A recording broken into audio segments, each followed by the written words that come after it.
And the Israel-Hamas war is taking an immense toll on civilians' lives and livelihoods on both the sides of the war. But Israel's total siege of the Gaza Strip, on top of its bombing of densely populated areas, has made matters only worse for the common people.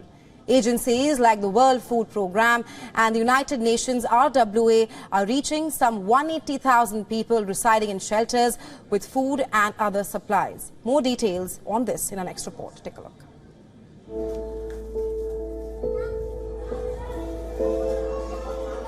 Children as young as 5 years of age filled a classroom turned emergency shelter. As soon as volunteers brought some bread at the UN relief camp in Gaza, these children and some 60 families taking cover in this shelter have no clue as to which meal would be their last.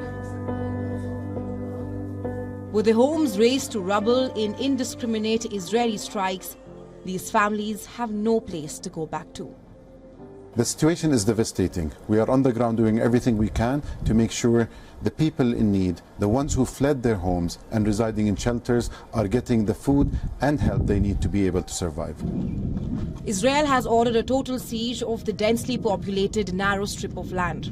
All supplies, including food, water, electricity and medical aid, have been choked off. More than 2 million people living in Gaza are now completely at the mercy of the international aid organizations. The United Nations has called the siege a violation of international law.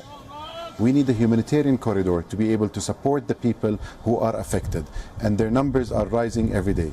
We need safe and impeded access, and we need funding support now more than ever.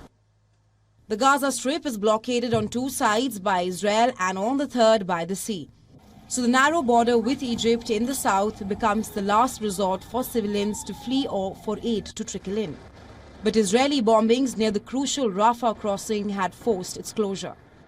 The World Food Programme is nonetheless continuing its emergency operations in Gaza in the hope that the warring sides will agree to keep humanitarian corridors open.